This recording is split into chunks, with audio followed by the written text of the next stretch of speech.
Hello everyone, welcome to विश्वास classes. हम लोग नाबार्ड ग्रेड ए 2026 के लिए एग्रीकल्चर एंड रूरल डेवलपमेंट पढ़ रहे हैं। अब तक हम लोगों ने 16 सेशंस करे हैं इसके, जिसमें हम लोगों ने मल्टीपल नंबर ऑफ वीडियोस करे और अपने सारे यूनिट्स को थॉरोली टॉपिक बाय टॉपिक करते चल रहे हैं। सेशन 17 शुरू होगा। ये टॉपिक का नाम है एनिमल हस्बेंड्री। 4 से 5 पार्ट्स में हम लोग इसे कवर करेंगे। फर्स्ट पार्ट वीडियो का ये वाला हमारा है। ये मेरा नाबार्ड ग्रेड ए के लिए चैनल है, नाबार्ड ग्रेड ए के लिए ग्रुप है। नाबार्ड GRA डाल के आप टेलीग्राम पे सर्च करेंगे तो आपको चैनल मिलेगा, उसे आप ज्वाइन कर लीजिए। साथ साथ नाबार्ड ग्रेड ए डाल के आप सर्च करेंगे तो आप लोगों को ग्रुप मिलेगा, उसे भी आप लोग ज्वाइन कर लीजिए, सो दैट वीडियो की PDFs या जो भी एग्जाम रिलेटेड डिस्कशंस हैं आप लोग उसका पार्ट बन पाए। सिलेबस की बात करें, हमारा सिलेबस है एनिमल हस्बेंड्री का। नाबार्ड ने भी सिलेबस 2 पार्ट्स में दिया हुआ है। पहले पार्ट में हम लोग फार्म एनिमल्स की बात करेंगे, दूसरे पार्ट में हम लोग पोल्ट्री इंडस्ट्री की बात करेंगे। फार्म एनिमल्स में हमें क्या पढ़ना है? हमें काव पढ़नी है, बफेलो पढ़नी है, पिग पढ़ने हैं, गोट पढ़ने हैं। और पोल्ट्री इंडस्ट्री में हम लोग क्या पढ़ेंगे? हम लोग चिकन के बारे में पढ़ेंगे, जो बेसिकली पोल्ट्री के लिए हम लोग यूज करते हैं। शीप पढ़ेंगे, शीप हम लोग एनिमल हस्बेंड्री में फार्म एनिमल्स के अंदर पढ़ेंगे, पोल्ट्री में ना पढ़कर। फार्म एनिमल्स की अगर हम लोग बात करें, फार्म एनिमल्स क्या होते हैं, उनका कॉन्सेप्ट क्या है, स्कोप क्या है, क्लासिफिकेशन क्या है। तो फार्म एनिमल्स हम उन एनिमल स्पीशीज को कहते हैं जिन्हें डोमेस्टिकेट किया जाता है, मतलब जिन्हें पाला जाता है। बट क्यों पालते हैं? कुत्ते बिल्ली की तरह नहीं पालते, इन्हें इकोनॉमिक पर्पस के लिए पालते हैं। इकोनॉमिक पर्पस क्या है? इनसे दूध मिलेगा, मीट मिलेगा, एग्स मिलेंगे, वूल मिलेगी, हाइट्स मिलेगा, मैन्योर मिलेगा। या फिर एग्रीकल्चर में जो ड्रॉट पावर होती है, ड्रॉट पावर से मतलब है जो हमारी फिजिकल पावर हमें चाहिए होती है, जो रॉ पावर चाहिए होती है, जैसे हल जोतने के लिए बैल चाहिए होता है, भैंसा गाड़ी चलाने के लिए, या हल में लोग भैंसा भी लगाते हैं हल जोतने, मतलब हल से खेत जोतने के लिए। तो वो ड्रॉट पावर कहलाती है। तो ड्रॉट पावर के लिए भी हम लोग फार्म एनिमल्स को पालते हैं। स्कोप जो होता है फार्म एनिमल्स का, it goes way beyond production to include their role in livelihood security, nutritional support and sustainability of farming system. अब जो हमारे फार्म एनिमल्स है, इन्हें हम लोग किस तरह से क्लासिफाई करते हैं? जैसे लार्ज रूमिनेंट्स है या फिर लार्ज एनिमल्स है हमारे, उसमें कौन आएगा? कैटल आएगा, बफेलो आएगा। ठीक है। जो कैटल बफेलोज होते हैं, इनके 4 चैम्बर्ड स्टमक होते हैं। हाई एफिशिएंसी होती है in converting roughages into milk and draught power. Roughages से क्या मतलब? जो भी इनका चारा होता है, जो भी चारा इन्हें खाना खिलाते हैं, उससे ड्रॉट पावर और मिल्क ज्यादा बनता है। फिर हमारे स्मॉल एनिमल्स या स्मॉल रूमिनेंट्स होते हैं, जैसे शीप हुई या गोट हुए। They are known for adaptability to harsh climate and suitability for marginal farmers. जो बड़े फार्मर्स है वो तो बड़ा जानवर रख सकते हैं, जो छोटे फार्मर्स है जिनके पास ज्यादा जगह नहीं है, वो लोग किसे रखेंगे? वो लोग फिर छोटे जानवरों को रखेंगे, जैसे भेड़ बकरी। फिर नॉन रूमिनेंट्स होते हैं, नॉन रूमिनेंट जैसे पिग्स। तो इनका क्या होता है? इनका फीड कन्वर्जन एफिशिएंसी अच्छी होती है, रैपिड ग्रोथ रेट होता है। तो पिग्स को किस लिए रखते हैं? पॉट मीट के लिए। फिर पोल्ट्री स्पीशीज होती हैं। पोल्ट्री स्पीशीज के अंदर हमारी चिकन आती है, डक आती है, टर्की आती है। इनसे क्या होता है? इनसे अंडे मिलते हैं। They are very important for eggs and meat production. और इनकी प्रोडक्शन साइकिल छोटी होती है ना, जल्दी जल्दी इनसे मिलता रहता है। अब classification is also done on the basis of utility, जैसे milch animals, draught animals, meat animals, wool producing animals, dual purpose animals. Milk animals कौन से? जिनसे हमें मिल्क मिलता है, जैसे गाय की वो वेराइटीज, भैंस की वो वेराइटीज जिनसे मिल्क ज्यादा मिलता है। ड्रॉट एनिमल्स जो हमें रॉ पावर के लिए या ड्रॉट पावर के लिए चाहिए होते हैं। मीट एनिमल्स जिन्हें हम लोग मीट बेचने के लिए यूज करते हैं। वूल प्रोड्यूसिंग शीप होती है। डुअल पर्पस, डुअल पर्पस से हमारा मतलब है काउ बफेलो के केस में वो हमें ड्रॉट पावर भी देंगे, मिल्क भी देंगे। गोट के केस में, शीप के केस में वो हमें मीट भी देंगे, साथ में मिल्क या फिर वूल भी देंगे। तो इस तरह से हम लोग इन्हें क्लासिफाई करते हैं। पहला क्लासिफिकेशन हमने इनकी स्पीशीज के बेसिस पे करा। दूसरा क्लासिफिकेशन हमने इनके यूटिलिटी के बेसिस पर करा। इसी तरह से हम लोग जब काव पढ़ेंगे, गोट पढ़ेंगे, भैंस पढ़ेंगे, बफेलो पढ़ेंगे, उनकी अलग अलग स्पीशीज को भी समझेंगे, क्योंकि स्पीशीज से MCQs भी आते हैं। बाकी सब कुछ हमें डिस्क्रिप्टिव आंसर्स की वजह से भी ये पढ़ना है यहाँ पर, क्योंकि डिस्क्रिप्टिव आंसर में कुछ भी पूछ सकते हैं। कंट्रीब्यूशन क्या होता है लाइव स्टॉक का to agriculture, GDP and national economy? जो लाइव स्टॉक सेक्टर है हमारा, ये हमारा GDP का बहुत इंपॉर्टेंट पार्ट है, स्पेशली एग्रीकल्चर GDP का, contributing stability to the agriculture economy. अब क्रॉप एग्रीकल्चर जो होता है वो तो हमारा सीजनल होता है। राबी क्रॉप्स हो गए, खरीफ क्रॉप्स हो गए, जायद क्रॉप्स हो गए, क्लाइमेट डिपेंडेंट होते हैं, मानसून डिपेंडेंट होते हैं। बट जो लाइफ स्टॉक है ये ईयर अराउंड जो है, थ्रू आउट द ईयर हमारे किसान भाइयों की इनकम को इंश्योर करके रखता है। अब ये जो सेक्टर होता है इसमें काउंटर साइक्लिकल ग्रोथ होती है। इसमें कई बार क्या होता है कि आउटपुट हमारा बढ़ जाता है इवन जब हमारे क्रॉप फेलियर्स होते हैं तब भी, या फिर ड्रॉट कंडीशन सूखा पड़ता है तब भी हमारा आउटपुट आता रहता है। क्यों? क्योंकि लोग दूध तो पूरे साल खरीदेंगे ना, लोग मीट तो पूरे साल खाते ही हैं। So livestock contributes to value addition in agriculture through production of milk, eggs, meat, wool and by product जैसे hides and skins. It supports the development of allied industries. कौन कौन सी? Dairy processing, meat processing, leather industry, woollen textiles, feed manufacturing. तो और multiple industries को भी support करता है, जिससे क्या होगा? आपके एम्प्लॉयमेंट ऑप्शंस बढ़ेंगे। Export of livestock product contribute to foreign exchange earning particularly through meat and dairy products. For example India beef export बहुत ज्यादा करता है, मुर्गे का, बकरे का एक्सपोर्ट बहुत ज्यादा करता है, मीट का, मिल्क के प्रोडक्ट्स बहुत ज्यादा एक्सपोर्ट होते हैं। तो लाइव स्टॉक प्रोडक्ट्स जो हैं ये आपके फॉरेन एक्सचेंज अर्निंग में भी हेल्प करते हैं। जब फॉरेन एक्सचेंज अर्निंग होगी तो ईएसआई के थ्रू आप लोगों ने पढ़ा होगा कि कंट्री को जब बैलेंस ऑफ पेमेंट क्राइसिस था तो फॉरेन एक्सचेंज कितनी ज्यादा चाहिए थी, तो फॉरेन रिजर्व तो हमें चाहिए ही चाहिए। फिर इनका role in employment generation and livelihood security क्या है, ये भी हम लोगों ने अभी समझने की कोशिश करी कि एम्प्लॉयमेंट जनरेशन में कितना ज्यादा इंपॉर्टेंट रोल है। डायरेक्ट इनडायरेक्ट एम्प्लॉयमेंट देते हैं पूरी वैल्यू चेन में, है ना। आपकी इनपुट सप्लाई आती है, वेटरनरी सर्विसेज आती है, प्रोसेसिंग होती है, मार्केटिंग होती है, आपकी प्रोसेसिंग यूनिट्स लगी है। डेयरी प्रोसेसिंग में हम लोगों ने समझा, जैसे अमूल का एक एग्जांपल ले लो। अमूल में बहुत सारे छोटे छोटे किसानों से मिल्क आता है थ्रू आउट द कंट्री। अब वो मिल्क अवेलेबिलिटी है तो शॉप्स पे आपको एक प्रोडक्ट मिल गया, अमूल का मिल्क आ रहा है, कर्ड आ रहा है। तो उनके प्लांट्स में काम करने वाले लोग हैं, शॉप्स बेच रहे हैं, शॉप्स पे जो सामान लेकर आ रहे हैं, ऑटोज में, ट्रक्स में, तो पूरा सप्लाई चेन का एक इंफ्रास्ट्रक्चर बन गया है। तो उसमें जॉब्स क्रिएट हो रही हैं, कुछ जॉब्स डायरेक्ट होती हैं, कुछ हमारी इनडायरेक्ट होती हैं। It serves as a primary source of livelihood for landless laborers, marginal farmers, and smallholders who may not have sufficient land for crop cultivation. तो जो इतने गरीब फार्मर्स हैं जिनके पास प्रॉपरली जमीन भी नहीं है क्रॉप्स उगाने के लिए, तो वो कुछ नहीं है, उनके पास एक गाय दो गाय भी हैं, तो उससे भी छोटी सी डेयरी चला सकते हैं। तो एक छोटा सा तो एक सोर्स ऑफ एम्प्लॉयमेंट या सोर्स ऑफ अर्निंग उन लोगों के पास हो जाता है। फिर डेयरी फार्मिंग, बैकयार्ड पोल्ट्री, गोट रेयरिंग, पिगरी, ये लो इन्वेस्टमेंट हाई रिटर्न एंटरप्राइजेस की तरह काम करते हैं। जो लाइव स्टॉक्स होते हैं तो सीजनल अनएम्प्लॉयमेंट होता है ना एग्रीकल्चर के अंदर, उसको रोक देते हैं और ईयर राउंड इकोनॉमिक एक्टिविटी इसके अंदर मिलती है। This sector contributes to poverty alleviation by generating stable and diversified income sources in rural areas. ठीक है, आगे चलते हैं। वुमेन एम्पावरमेंट में और इंक्लूसिव रूरल डेवलपमेंट में क्या रोल है इसका? तो वुमेन जो होती है they are actively involved in की livestock activities such as feeding, milking, cleaning, breeding, support and marketing of products. Livestock ownership ये उनकी फाइनेंशियल ऑटोनॉमी को एनहेंस करती हैं, उनकी डिसीजन मेकिंग पावर को स्ट्रेंथन करती हैं। फिर वो डेयरी कोऑपरेटिव्स में पार्टिसिपेट करते हैं, सेल्फ हेल्प ग्रुप्स में करते हैं, लाइव स्टॉक बेस्ड एंटरप्राइजेज में करते हैं। तो इससे वुमेन लेड एंटरप्रेन्योरशिप भी बढ़ती है। और लाइव स्टॉक इटसेल्फ जो एक इंस्ट्रूमेंट की तरह एक्ट करता है ताकि इंक्लूसिव ग्रोथ हो। इंक्लूसिव ग्रोथ से हमारा क्या मतलब है? इंक्लूसिव ग्रोथ से मतलब है कि जो डिसीजन मेकिंग है, जो ग्रोथ का जो जहां तक ग्रोथ पहुंच रही है, उसमें मेल्स के साथ साथ वुमेन्स भी आए, रूरल डेवलपमेंट साथ में होता रहे। क्योंकि सिर्फ मेल्स के डेवलपमेंट से या फिर किसान के डेवलपमेंट से नहीं होगा, जब वहां की वुमेन्स भी डेवलप होंगी, फाइनेंशियली इंडिपेंडेंट होंगी, तब जाकर हमारा इंक्लूसिव रूरल डेवलपमेंट बनेगा। Livestock as a risk mitigation mechanism and asset based. जो लाइव स्टॉक होते हैं बफर एसेट की तरह काम करते हैं, एक फाइनेंशियल सिक्योरिटी मिलती है during crop failures, natural calamities या मार्केट फ्लक्चुएशन। इसे लिक्विड एसेट की तरह रखा जाता है एज एनिमल्स और उनके प्रोडक्ट्स को भी। क्यों? क्योंकि उन्हें मार्केट में आसानी से आप बेच सकते हो। लाइव स्टॉक के थ्रू आपको रेगुलर कैश फ्लो मिलता है, मिल्क, एग्स, मीट या बाकी प्रोडक्ट को सेल करने से। तो इनकम वॉलेटिलिटी आपकी रिड्यूस होती है। जो स्मॉल रूमिनेंट्स है जैसे गोट है, शीप्स है, they are particularly important for risk prone regions. क्यों? क्योंकि इनकी इनपुट रिक्वायरमेंट कम है और उनकी हाई अडेप्टेबिलिटी होती है।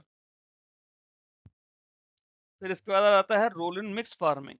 मिक्स फार्मिंग में भी बहुत ज्यादा रोल होता है हमारे इनका, एनिमल्स का, फार्म एनिमल्स का। क्यों? क्योंकि इसके अंदर मिक्स फार्मिंग क्या होती है, जो हमारा क्रॉप प्रोडक्शन है और जो लाइफ स्टॉक रेयरिंग है, दोनों को इंटीग्रेट कर दिया जाता है सेम फार्म पे। तो उससे एक म्यूचुअली सपोर्ट सिस्टम बनता है।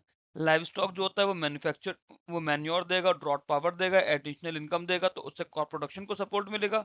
और जो क्रॉप रेसिड्यूज है जैसे स्ट्रॉ हुआ, हस्क हुआ, वो इन्हें लाइव स्टॉक एनिमल्स को खिलाने के लिए फीड का काम करता है। तो इससे हमारी वेस्टेज कम हुई और रिसोर्सेज की एफिशिएंसी बढ़ गई। मिक्स फार्मिंग से इनकम डाइवर्सिफिकेशन होता है, रिस्क रिडक्शन होता है, फार्म प्रोडक्टिविटी बढ़ती है। अब ये जो भी पॉइंट्स है ना, ये आपका डिस्क्रिप्टिव आंसर रेडी हो रहा है।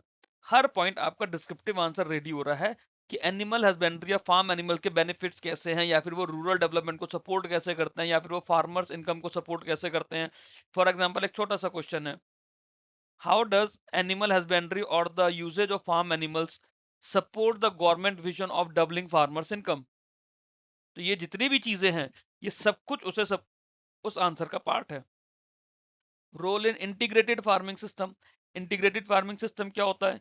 इसके अंदर सिस्टमेटिक इंटीग्रेशन किया जाता है मल्टीपल एंटरप्राइजेस का, that includes crop, live stock, fisheries, agro forestry. तो लाइव स्टॉक जो होता है न्यूट्रिएंट साइक्लिंग के लिए, वेस्ट यूटिलाइजेशन के लिए और इनकम डाइवर्सिफिकेशन का एक इंपॉर्टेंट रोल है, सेंट्रल रोल इसके अंदर प्ले करता है। इंटीग्रेशन से क्या होता है, जो फार्म रिसोर्सेज हैं उसमें ऑप्टिमल यूटिलाइजेशन मिलता है और एक्सटर्नल इनपुट्स पे डिपेंडेंस कम होती है। फॉर एग्जांपल जो एनिमल वेस्ट है वो आपका मैन्योर बनता है, एनिमल वेस्ट आपका मैन्योर बनेगा। जो फार्म वेस्ट है, आपके क्रॉप्स के रेसिड्यूज है, वो आपके एनिमल्स के लिए फीड बनेगा। तो आपके खेत की चीजें खेत के अंदर ही रह गई। आईएफएस से मतलब integrated farming system. It enhances sustainability, profitability and resilience of farming system, specially under climate variability.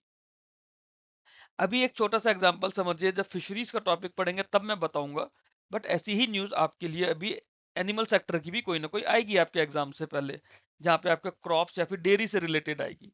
Dairy की जैसे एक न्यूज आई थी कि जो अमूल डेयरी है उन्होंने 1 लाख करोड़ का टर्नओवर क्रॉस करा है। फिशरीज की एक न्यूज आई थी कि हम लोगों ने कितनी ज्यादा फिश, जो सी फूड एक्सपोर्ट हुआ है कितना ज्यादा बढ़ गया है ब्लू इकोनॉमी के अंडर। सिमिलरली एग्रीकल्चर रिलेटेड भी कुछ ना कुछ आएगा, मिल्क प्रोडक्शन रिलेटेड भी अभी कुछ टाइम में कोई ना कोई एस्टिमेट आ जाएगा। तो वो आपका करंट अफेयर्स का पार्ट हो जाएगा, इसी टॉपिक का करंट अफेयर। न्यूट्रिएंट रिसाइकलिंग में क्या रोल है, मैन्योर प्रोडक्शन में, एनवायरमेंट सस्टेनेबिलिटी में। तो लाइवस्टॉक न्यूट्रिएंट रिसाइकलिंग अभी जैसे आपको बताया था कि क्रॉप रेसिड्यूज को खा के मैन्योर बना देते हैं, सॉइल फर्टिलिटी बढ़ती है, सॉइल स्ट्रक्चर बढ़ता है। जो जो इनका डंग या फिर यूरिन है वो ऑर्गेनिक फर्टिलाइजर का काम करती है, तो माइक्रोबियल एक्टिविटीज भी बढ़ाती है और केमिकल इनपुट्स पे डिपेंडेंस कम करती है। एनिमल वेस्ट को फर्दर बायोगैस प्रोडक्शन में भी यूज किया जाता है, उससे रिन्यूएबल एनर्जी मिलती है कुकिंग के लिए और लाइटनिंग के लिए रूरल एरियाज में। फूड और न्यूट्रिशनल सिक्योरिटी में क्या रोल है, हाई क्वालिटी एनिमल प्रोटीन मिलता है थ्रू मिल्क, मीट, एग्स, जो कि बैलेंस न्यूट्रिशन के लिए जरूरी है। It helps in addressing mall nutrition, protein deficiency and micronutrient gaps in the population. Industrial development और एक्सपोर्ट अर्निंग, ये भी हम लोगों ने समझा था कि जो एग्रो बेस्ड इंडस्ट्रीज हैं, डेयरी इंडस्ट्रीज हो गई, मीट प्रोसेसिंग इंडस्ट्री हो गई, लेदर इंडस्ट्री हो गई या वूल इंडस्ट्री हो गई, ये आपको फॉरेन एक्सचेंज अर्निंग में हेल्प करती है। जो बाय प्रोडक्ट्स होते हैं जैसे इनके बोन्स हुए, ब्लड्स हुए, हार्ड या फिर हाइड्स हुए, they are use in pharmaceuticals and manufacturing industries. Livestock products को एक्सपोर्ट करते हैं तो फॉरेन एक्सचेंज अर्निंग आती है, और इससे बैकवर्ड और फॉरवर्ड लिंकेजेस जो है रूरल इकोनॉमी की, वो फर्दर स्ट्रेंथन होती है। ठीक है, तो ओवरऑल इसका कॉन्सेप्ट ये है कि आपकी रूरल इकोनॉमी बढ़ती है, इन फार्मर्स के लिए एक डाइवर्सिफाइड सोर्स ऑफ इनकम आता है जो कि ईयर अराउंड चलता रहता है। ठीक है, आगे चलते हैं। एनिमल हस्बेंड्री के मेथड्स क्या क्या है इंडिया में। सबसे पहला है सिस्टम ऑफ एनिमल रेयरिंग, इसमें एक्सटेंसिव सिस्टम आता है, सेमी इंटेंसिव आता है और इंटेंसिव आता है। एनिमल रेयरिंग में तो एक्सटेंसिव सिस्टम क्या हुआ, इसमें animals are reared primarily on natural pastures with minimum human intervention and input use.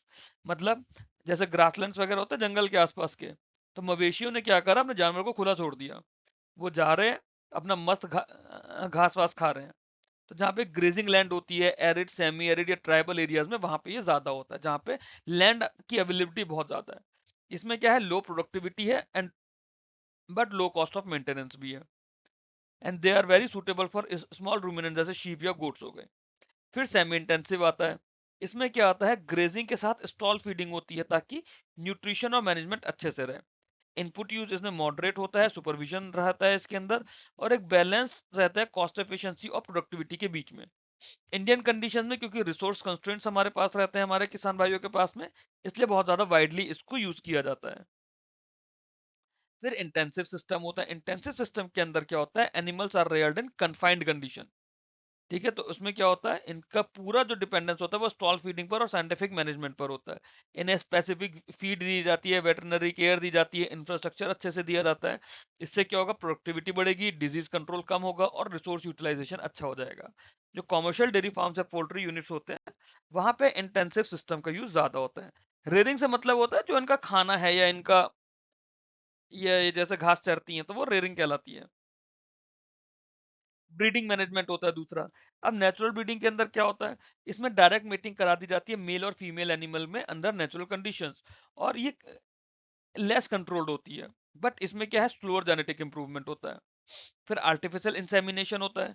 Artificial insemination के अंदर क्या होता है, it involves introduction of semen from genetically superior males into female reproductive tract using scientific techniques। जैसे humans में IVF और IUI होता है, सिमिलरली एनिमल्स में आर्टिफिशियल इंसेमिनेशन होता है। It enables rapid genetic improvement and wider dissemination of desirable traits. इसमें sexually transmitted diseases का भी रिस्क कम हो जाता है। फिर क्रॉस ब्रीडिंग होती है। क्रॉस ब्रीडिंग के अंदर क्या होता है, जो इंडिजीनियस ब्रीड्स होती है ना, उन्हें एक्सोटिक ब्रीड्स के साथ क्रॉस ब्रीड किया जाता है ताकि प्रोडक्टिविटी हमारी बढ़ जाए। इसमें मिल्क यील्ड बढ़ जाती है, ग्रोथ रेट बढ़ जाता है और डिजीज रेजिस्टेंस बढ़ जाता है, क्योंकि दोनों तरफ के कैरेक्टरिस्टिक्स आने लगते हैं फिर आपके बाई प्रोडक्ट में, या जो भी आपकी न्यू स्पीशीज बन रही है। जेनेटिक प्रिंसिपल्स होते हैं एनिमल ब्रीडिंग के दो, एक इन ब्रीडिंग होता है, एक आउट ब्रीडिंग होता है। इन ब्रीडिंग के अंदर क्या होता है, इन ब्रीडिंग के अंदर जो क्लोजली रिलेटेड एनिमल्स होते हैं उनकी मेटिंग कराई जाती है, तो fix desirable genetic traits, but it can lead to inbreeding depression, reducing fertility and productivity if excessive। Outbreeding के अंदर क्या होता है, अनरिलेटेड एनिमल्स की मेटिंग कराई जाती है to increase genetic variability and hybrid vigour. It includes method such as out crossing, grading up and cross breeding. तो ये जो भी टर्म्स है ना, ये टर्म्स आप लोग देख लीजिए। टर्म्स वैसे तो मैं आप लोगों के इसका इंडेक्स अलग से दूंगा इन टर्म्स को डिफाइन करते हुए, बट फिर भी इन द मीनवाइल आपको कुछ नहीं समझ आ रहा, स्क्रीनशॉट लीजिए, जेमिनी पर डाल दीजिए या फिर चैट जीपीटी पर डाल दीजिए, वो आपको ये डेफिनेशंस बता देगा ये सब क्या क्या होती हैं। फिर फीडिंग मैनेजमेंट सिस्टम आता है हमारा। फीडिंग मैनेजमेंट सिस्टम के अंदर क्या होता है, फीडिंग सिस्टम्स होते हैं इसमें। सबसे पहले फीडिंग सिस्टम में ग्रेजिंग करी जाती है, और जो ग्रेजिंग होती है दे रिलाइज ऑन नेचुरल पेस्चर्स, और ये कॉस्ट इफेक्टिव होता है बट न्यूट्रिशनली वेरिएबल होता है। तो जो हमारा स्टॉल फीडिंग होता है ना, इसके अंदर उसमें कंट्रोल फीडिंग की जाती है कन्फाइनमेंट्स में, तो ताकि बैलेंस न्यूट्रिशन रहे और हायर प्रोडक्टिविटी रहे। टाइप्स ऑफ फीड होते हैं इसके अंदर फिर फीडिंग सिस्टम्स के अंदर, जैसे रफेजीज होता है, कंसंट्रेट्स होते हैं, सप्लीमेंट्स होते हैं। रफेजीज के अंदर ग्रीन फॉडर होता है, ड्राई फॉडर होता है, सिलेज होता है। ये बल्क और फाइबर प्रोवाइड करते हैं। कॉन्सेंट्रेट्स के अंदर ग्रेन्स होते हैं, ऑयल केक्स होते हैं, they supply energy and protein. Supplements के अंदर मिनरल्स एंड विटामिन होते हैं जो कि मेटाबॉलिक फंक्शंस के लिए चाहिए होते हैं। तो जो आपका भूसा जा रहा है ना, जैसे गाय भैंस को भूसा खिलाते हैं, वो आपका ग्रीन फॉडर है। जो हरा चारा होता है वो आप, सॉरी, भूसा आपका ड्राई फॉडर है, सिलेज है। जो हरा चारा है वो आपका ग्रीन फॉडर है। फिर जैसे सरसों के बीज से तेल निकालते हैं, उसके बाद उसकी खल बचती है, वो आपके ऑयल केक कहलाते हैं। सप्लीमेंट में मिनरल्स और विटामिन दिए जाते हैं ताकि मेटाबॉलिक फंक्शन अच्छे रहे, उनकी इम्यूनिटी अच्छी रहे। फिर इसमें एक कॉन्सेप्ट आता है बैलेंस राशन का। ये ये चीजें बहुत ज्यादा डिटेल में नहीं पढ़नी है ये, ठीक है, इन चीजों को सिर्फ ओवरव्यू ही आप लोगों को लेना है। बैलेंस राशन कॉन्सेप्ट क्या होता है, बैलेंस राशन कॉन्सेप्ट के अंदर जो भी एसेंशियल न्यूट्रिएंट्स हैं उन्हें करेक्ट प्रोपोर्शन में दिया जाता है according to species, age and production stage. ये चीज हम लोग एमसीक्यूज के अंदर ऑलरेडी देख चुके हैं, स्पीशी बाय स्पीशी अलग अलग एज पे कितना देना होता है। हम यहाँ पर भी इसको समझेंगे। They ensures optimal growth, reproduction and production efficiency. Housing management होता है। हाउसिंग मैनेजमेंट भी आप याद करिए, अगर आपने एमसीक्यूज वाला वीडियो देखा हो तो मैंने अलग अलग एज के हिसाब से उनकी स्पेसिंग रिक्वायरमेंट बताई हुई है उसमें। वही चीज हम यहाँ आगे चल के डिटेल में समझेंगे, अभी सिर्फ हम टॉपिक को ओवरव्यू ले रहे हैं। हाउसिंग मैनेजमेंट में इसका ऑब्जेक्टिव क्या होता है कि जो एक्सट्रीम क्लाइमेटिक कंडीशंस होती हैं, प्रेडेटर्स होते हैं, डिजीजेज होती हैं, हमारे जानवर को उससे बचाता है। जैसे अगर आप मान लो थोड़ा जंगली एरिया के आसपास रह रहे हो, तो वहाँ लेपर्ड बहुत होते हैं, टाइगर्स आते हैं, दूसरे जंगली जानवर आते हैं। तो अगर आप उन्हें प्रोटेक्टेड बंद उसमें रखोगे वहां पे रात में, तो उनको आप प्रोटेक्ट कर पाओगे प्रेडेटर से। बारिश हो रही है, बहुत तपती धूप हो रही है, बहुत ठंड हो रही है, तो आप उन्हें क्लाइमेटिक कंडीशन से बचा पाओगे। और जब ये रहेगा तो फिर आप तरह तरह की डिजीजेस से भी बचा पाओगे। They it ensure comfort, reduces stress and improve productivity. Type of housing क्या होती है, लूज हाउसिंग होती है, कन्वेंशनल हाउसिंग होती है। जो लूज हाउसिंग होती है वहां पे एनिमल्स फ्रीली मूव कर पाते हैं और कॉस्ट इफेक्टिव होती है। जो कन्वेंशनल हाउसिंग होती है उनके फिक्स स्टॉल्स होते हैं एनिमल्स के, और वहां पे कंट्रोल्ड मैनेजमेंट प्रैक्टिसेस चलती हैं। फिर हमारे साइंटिफिक हाउसिंग प्रिंसिपल्स होते हैं। जब साइंटिफिक हाउसिंग प्रिंसिपल्स की बात करते हैं तो उसमें फ्रेश एयर सर्कुलेशन का भी ध्यान रखना होता है ताकि रेस्पिरेटरी डिजीजेस भी रिड्यूस हो जाए। ड्रेनेज प्रॉपर होनी चाहिए, सैनिटेशन होनी चाहिए ताकि डिजीजेस स्प्रेड होने से रुक पाए। हर जानवर के हिसाब से प्रॉपर स्पेस एलोकेशन होना चाहिए ताकि जानवर का कंफर्ट भी रहे और प्रोडक्टिविटी भी बढ़े। Health management and disease control के लिए प्रिवेंटिव हेल्थ केयर होती है, बायोसिक्योरिटी मेजर्स होते हैं, डिजीज मैनेजमेंट होते हैं। दो दो लाइनें बस रीड कर लीजिएगा, इसमें कुछ ज्यादा डेप्थ में पढ़ने की नीड नहीं है। लाइव स्टॉक डेवलपमेंट प्रोग्राम्स होते हैं। लाइव स्टॉक डेवलपमेंट प्रोग्राम्स आप अपने करंट अफेयर्स के थ्रू भी पढ़ते जाओगे साथ साथ। These are the program that aimed at genetic improvement, disease control, fodder development and infra strengthening. जैसे नेशनल डेयरी डेवलपमेंट बोर्ड ने क्या करता है, कई बार आप देखोगे कि कोई स्पीशीज उसने जनरेट करी दो स्पीशीज का क्रॉस करके, वो सब कुछ हम लोग करंट अफेयर्स में पढ़ते जाएंगे। इसमें साइंटिफिक प्रैक्टिसेस होती हैं, जैसे आर्टिफिशियल इंसेमिनेशन, वैक्सीनेशन और मॉडर्न फीडिंग टेक्निक्स। अभी जैसे कुछ टाइम पहले कोई वैक्सीन निकली थी एंथ्रेक्स के लिए। एंथ्रेक्स एक बीमारी होती है जो हमारे लाइव स्टॉक में होती है, उसकी वैक्सीन निकली है।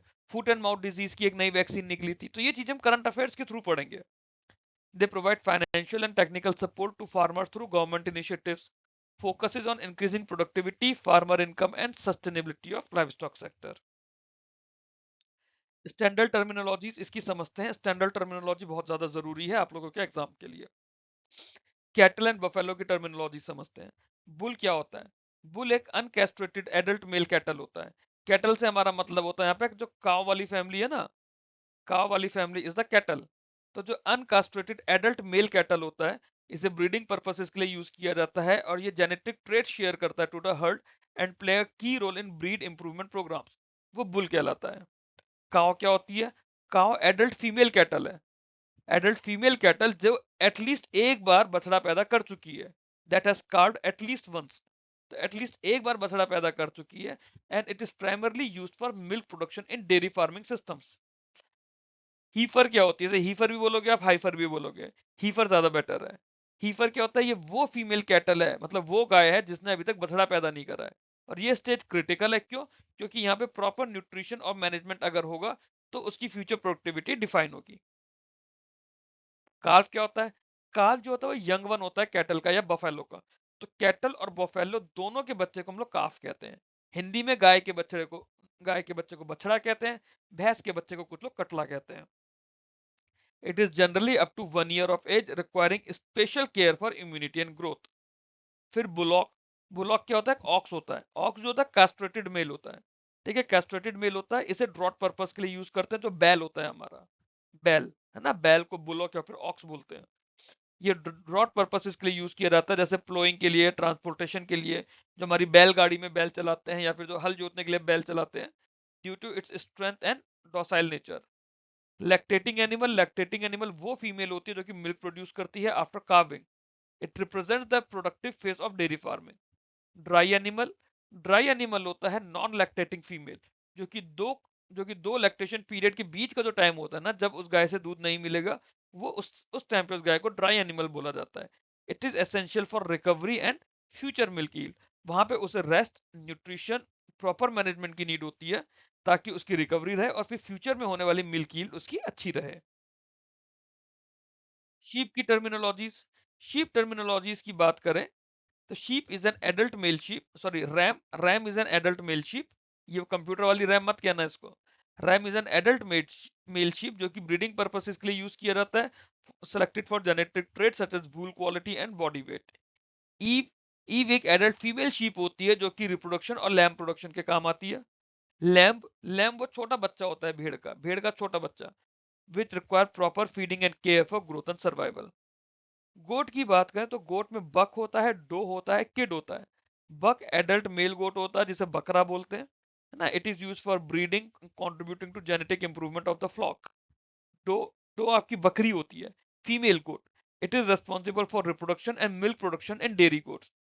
किड जो बकरे का बच्चा होता है, बकरी का बच्चा होता है, उसको बोलते हैं किड। भेड़ के बच्चे को लैम्ब, बकरी के बच्चे को kid. It has high survival and growth importance in the goat farming. Pig terminologies. Pig में बोर होता है, सो होता है, पिगलेट होता है। बोर आपका एडल्ट मेल पिग कहलाएगा, सो आपकी एडल्ट फीमेल पिग कहलाएगी, पिगलेट आपका सुअर का बच्चा या पिग का बच्चा कहलाता है। ठीक है। जो अब पिग क्या होता है? पिग आपको ड्रॉट पावर या फिर मिल्क नहीं देगा, पिग आपको मीट प्रोडक्शन देगा। पोल्ट्री। पोल्ट्री में ब्रॉयलर होता है, लेयर होता है, चिक होता है, पुलेट होता है, कॉकरेल होता है। ब्रॉयलर क्या होता है? ब्रॉयलर वो चिकन होता है जिसे मीट प्रोडक्शन के लिए स्पेसिफिकली रेस किया जाता है। They are characterized by rapid growth and high feed conversion efficiency. तो एक तरह का मुर्गा ही होता है। Layer, layer is a bird raised for egg production. तो ये मुर्गी हो गई एक तरह की। मतलब ये ऐसा नहीं है कि ये सिर्फ हैन या कॉक की बात हो रही है, जो भी हमारी ये चाहे डक्स हो, मतलब मुर्गा मुर्गी हो, बत्तखें हो, टर्की हो, ये टर्मिनोलॉजीज कॉमन है सबके लिए। तो लेयर क्या है? लेयर वो बर्ड है जिसे एग प्रोडक्शन के लिए रेस किया जाता है, selected for high laying capacity and long productive life. चिक, जो न्यूली मुर्गे मुर्गी का बच्चा होता है या किसी भी ऐसी चिड़िया का बच्चा होता है, उसे चिक बोलते हैं। Newly hatched bird that requires control temperature and feeding condition. पुलेट, पुलेट जो होता है यंग फीमेल बर्ड होता है जिसने अभी तक अंडे देने शुरू नहीं करे। और कॉकरेल, कॉकरेल जो है यंग मेल बर्ड कहलाता है। इसमें एक टर्म है feed conversion ratio. Feed conversion ratio क्या होता है? वो अमाउंट ऑफ फीड जो कि हमें चाहिए होता है to produce a unit of output. Unit of output या तो मीट्स की टर्म में या एग्स की टर्म में। और एक की एफिशिएंसी इंडिकेटर होता है पोल्ट्री फार्मिंग का, कितना खाना हम अपने मुर्गे मुर्गियों को दे रहे हो और उसके आउटपुट में हमें क्या मिल रहा है, कि आप कितना फीड उन्हें दे रहे हो और उससे आउटपुट क्या मिल रहा है। That is the feed conversion ratio. Reproductive parameters ये भी इंपॉर्टेंट है आपके एग्जाम्स के लिए। इसमें ऑब्जेक्टिव एमसीक्यू आपका फेज 1 में भी आ सकता है, फेज 2 में भी आ सकता है। रिप्रोडक्टिव पैरामीटर में सबसे पहली चीज है एस्ट्रोस साइकिल। एस्ट्रोस साइकिल क्या होती है? It is the reproductive cycle in female mammals during which they become receptive to mating and it repeats at regular interval. ठीक है, तो जिस टाइम पे फीमेल एनिमल्स की मीटिंग कराई जाती है ताकि एक आउटपुट किड या एक उनका बच्चा निकले, बछड़ा निकले, गाय के केस में किड निकले, लैम निकले, तो वो जो जो एक टेन्योर होता है, जैसे ह्यूमंस में भी होती है, प्रेगनेंसी की एक साइकिल होती है, सेम वे एस्ट्रोस साइकिल होती है, एस्ट्रोस साइकिल होती है एनिमल्स में। कैटल एंड बफेलो के अंदर जो एस्ट्रोस साइकिल होती है अप्रोक्सीमेटली 21 डेज की होती है। शीप और गोट्स के अंदर जो एस्ट्रोस साइकिल होती है 17 से 21 दिन की होती है। एस्ट्रस, इसको हीट भी बोलते हैं, इसको हीटिंग साइकिल भी बोलते हैं। It is the most important phase of the cycle. Estrus का जो हीट वाला पीरियड होता है, हीटिंग पीरियड इसको बोला जाता है, during which the animal is ready for breeding and ovulation occurs shortly after. फिर आपका जेस्टेशन पीरियड होता है। जेस्टेशन पीरियड क्या होता है? कैटल के अंदर अप्रोक्सीमेटली 280 दिनों का, बफेलोज में 310 दिन का, शीप और गोट के अंदर करीब करीब 150 दिन का, पिग्स के अंदर 114 दिन का। तो जेस्टेशन पीरियड सबसे कम पिग्स के अंदर होता है। It refers to the time between conception and birth, ना कि आपका जब कंसेप्शन हो गया, प्रेगनेंसी हो गई आपके एनिमल की, एंड देन आपके एनिमल का बच्चा पैदा हो गया। तो जैसे ह्यूमन फीमेल्स में 9 मंथ का होता है, 9 मंथ तो बहुत बड़ा टाइम है as compare to other animals. Cattle का अप्रोक्सीमेटली ह्यूमन फीमेल जितना होता है, बफेलो का और ज्यादा होता है, शीप गोट का बहुत कम है, पिग्स का सबसे ज्यादा कम है। It is important for planning breeding and production cycles. Incubation period, incubation period जो होता है ये पोल्ट्री के अंदर होता है। Incubation period is a time required for eggs to hatch under suitable temperature and humidity condition. Poultry या फिर जो चिकन की बात करते हैं, इंक्यूबेशन पीरियड 21 डेज का होता है, जो कि अपने आप में एक बहुत इंपॉर्टेंट क्वेश्चन है, एग्जाम में आता है। प्यूबर्टी और ब्रीडिंग एज, प्यूबर्टी वो स्टेज होती है जहां पे एनिमल सेक्सुअल मैच्योरिटी अटेन करते हैं and they become capable of reproduction. Puberty as आपकी ब्रीड, न्यूट्रिशन, मैनेजमेंट हर चीज पे डिपेंड करती है। अर्ली प्यूबर्टी जो होती है it is associated with better productivity. Lactation and dry period ये डेयरी एनिमल्स के अंदर होता है। लैक्टेशन पीरियड वो होता है जिसके अंदर काविंग के बाद में मिल्क प्रोड्यूसिंग होती है, और कैटल के अंदर करीब करीब 300 दिन का होता है। ड्राई पीरियड जो होता है नॉन लैक्टेटिंग फेज होता है बिफोर द नेक्स्ट काविंग, और ये अंडर रिकवरी, जो मतलब ऐसा समझिए जो आपका ओवरऑल एनिमल हेल्थ है, आपके एनिमल हेल्थ की रिकवरी के लिए और फ्यूचर मिल्क यील्ड के लिए जरूरी होता है ड्राई पीरियड का टाइम। फिर कुछ इसमें प्रोडक्शन कॉन्सेप्ट्स हैं, जैसे मिल्क प्रोडक्शन के कॉन्सेप्ट्स होते हैं डेयरी एनिमल्स में। क्या क्या होता है इसमें? क्लोस्ट्रम होता है, पीक यील्ड होता है, परसिस्टेंसी ऑफ लैक्टेशन होता है, और लैक्टेशन यील्ड होता है। ये चारों डेफिनेशंस इंपॉर्टेंट है। क्लोस्ट्रम क्या होता है? जो काविंग के बाद में पहला मिल्क प्रोड्यूस होता है वो क्लोस्ट्रम कहलाता है। It is very rich in antibodies and essential for providing immunity to the newborn calf. Peak yield क्या होती है? It is the highest level of milk production achieve during lactation, usually early phases में होता है। Persistency of lactation क्या होता है? It refers to the ability of an animal to maintain milk production after peak milk yield. ठीक है, persistency of lactation क्या? Peak milk milk देने के बाद भी जो एनिमल का मिल्क प्रोडक्शन मेंटेन हो रहा है उसकी एबिलिटी को परसिस्टेंसी ऑफ लैक्टेशन कहते हैं। ये टोटल आउटपुट को हमेशा अफेक्ट करता है। Lactation yield, total quantity of milk जो कि एक लैक्टेशन साइकिल में मिल रही है, ये ओवरऑल प्रॉफिटेबिलिटी बताएगी। एक लैक्टेशन साइकिल में आपके एनिमल से टोटल कितना मिल्क मिल रहा है, that is your lactation cycle. Poultry के कॉन्सेप्ट्स क्या है? फीड कन्वर्जन रेशियो, हमने ऑलरेडी इसको भी पढ़ा था, और broiler production. Feed conserve feed conversion ratio कहलाता है कि efficiency with which bird converts feed into body weight और eggs with lower FCR indicating higher efficiency. Broiler production क्या होता है? जो उनकी ग्रोथ होती है या एफिशिएंट फीड यूटिलाइजेशन होता है उस पर फोकस करता है। लेयर क्या करते हैं? जो लेयर करता है, लेयर आपके अंडे दे रहा है, और जो ब्रॉयलर हो रहा है वो आपका मीट दे रहा है। मीट प्रोडक्शन कॉन्सेप्ट में एक आपको ग्रोथ रेट होता है, एक कैरकस यील्ड होता है। ग्रोथ रेट होता है कि किस रेट से आपका एनिमल वेट को गेन कर रहा है। मीट प्रोड्यूसिंग एनिमल्स में बहुत ज्यादा जरूरी है, स्पेशली पिग्स में, पोल्ट्रीज में, गोट्स में। कैरेकस यील्ड क्या होती है? It is the proportion of usable meat obtain from an animal after slaughter. ये प्रोडक्शन एफिशिएंसी बताता है। तो ग्रोथ रेट आपका एनिमल कितनी जल्दी जल्दी वेट गेन कर रहा है, कितना ज्यादा मीट बना रहा है। और कैरेकस यील्ड, स्लॉटर के बाद में उसमें यूजेबल मीट कितना निकल रहा है।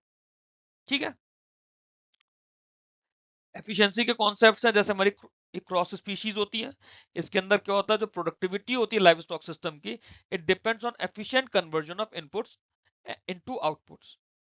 एफिशिएंसी कॉन्सेप्ट क्या है? जो हमारे इनपुट्स हैं, इनपुट्स क्या है? जो हम उसके साथ फिजिकली मेहनत कर रहे हैं जानवर के साथ, उसका ध्यान रखने के लिए, उसे खिलाने पिलाने के लिए, और तो उसे खाना खिलाया जा रहा है। और आउटपुट क्या है? मिल्क, मीट और एग्स। जो फीड एफिशिएंसी हुई, रिप्रोडक्टिव एफिशिएंसी हुई, ग्रोथ परफॉर्मेंस हुई, ये सब चीजें इकोनॉमिक वायबिलिटी देखने के लिए जरूरी होती है। Concept of breed and its importance. Breed जो होती है, it is defined as the group of animals within a species that possesses uniform physical characteristics, production traits and genetic makeup. Breed classification जरूरी होती है because it helps farmers select appropriate animal based on the purpose such as milk, meat, draught or egg. Concept of breed, it is closely linked with the genetic improvement. Superior breed जो होती है breeding के लिए use की जाती है breeding programmes में, ताकि प्रोडक्टिविटी बढ़े, अडेप्टेबिलिटी बढ़े और डिजीज रेजिस्टेंस बढ़े। फिर है हमारा basis of classification of breeds. तो ब्रीड्स को हम लोग किस तरह से क्लासिफाई कर रहे हैं, हमने पीछे भी पढ़ा था। हम इसको यूटिलिटी के बेसिस पे क्लासिफाई करते हैं। जैसे मिल्क या फिर डेयरी ब्रीड्स होती हैं, ये वो एनिमल्स होते हैं which are primary reared for milk production and they are characterized by high lactation yield, well developed udder and good persistency of milk production. Broad breeds, broad breeds वो breeds होती हैं जिन्हें एग्रीकल्चर ऑपरेशंस में use करते हैं, जैसे ploughing में, transport में। दे possess strong muscular build, endurance and ability to work under harsh conditions.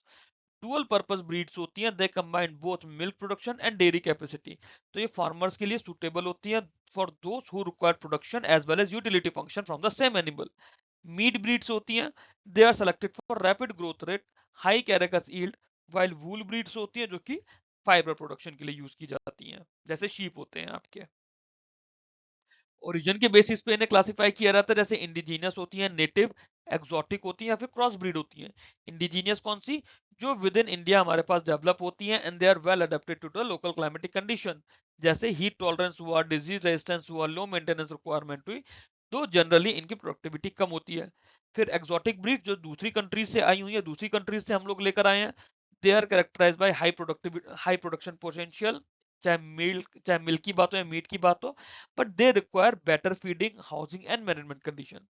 फिर क्रॉस ब्रीड्स होती है, जिसके बारे में हमने पीछे भी पढ़ा था। They are developed by crossing indigenous and exotic breeds to combine high productivity with environmental adaptability, which is a key strategy in Indian livestock development. अब जो नेक्स्ट वीडियो से हम लोग करेंगे, अब एक एक करके अलग अलग स्पीशीज के बारे में पढ़ेंगे, और फिर उनकी ब्रीड्स के बारे में पढ़ेंगे। जैसे एक काउ से शुरू करेंगे, है ना, तो हम लोग कैटल के अलग अलग टाइप्स पढ़ेंगे, फिर बफेलो की अलग अलग ब्रीड्स पढ़ेंगे, फिर गोट की अलग अलग ब्रीड्स पढ़ेंगे। वो सब कुछ हम लोग नेक्स्ट वीडियो से शुरू करेंगे। इस वीडियो में हमारा पार्ट इतना ही है। ये मेरा नाबार्ड ग्रेड ए का चैनल है, नाबार्ड ग्रेड ए का ग्रुप है, और विश्वास क्लासेस मेरा मेन चैनल है विश्वास का। आई रिक्वेस्ट आप लोग इसे भी ज्वाइन कर लीजिए अगर अब तक ज्वाइन नहीं करा है तो। जो भी आपके एग्जाम रिलेटेड पीडीएफ्स हैं, आपका स्टडी मटेरियल है, नोटिफिकेशन है, बाकी वीडियोस हैं, सब कुछ आपको इन लिंक्स पर अवेलेबल हो जाएंगे। टाइम टू टाइम आप देखते रहिए, अपना पिछला रिवीजन करते चलिए। I have given you enough time कि आप लोग पीछे सेशन 15 तक का पूरा रिवाइज कर लीजिए। 5 आपको एमसीक्यूज के भी वीडियोस दिए थे ताकि आप लोगों को आइडिया लग जाए, और कुछ अगर कॉन्सेप्ट्स रह गए हो तो उन एमसीक्यूज के थ्रू मैंने कवर कराने की कोशिश भी करी है। ऐसे ही और एमसीक्यूज आप लोगों के लिए आएंगे, उसी टाइप के एमसीक्यूज हर यूनिट से आप लोगों के लिए लेकर आऊंगा। That's all in this video. Video अच्छा लगा हो तो वीडियो को लाइक करके चैनल को सब्सक्राइब कीजिए, बेल आइकन बाकी नोटिफिकेशंस के लिए प्रेस करिए। Thanks for watching this video. Keep learning, keep growing.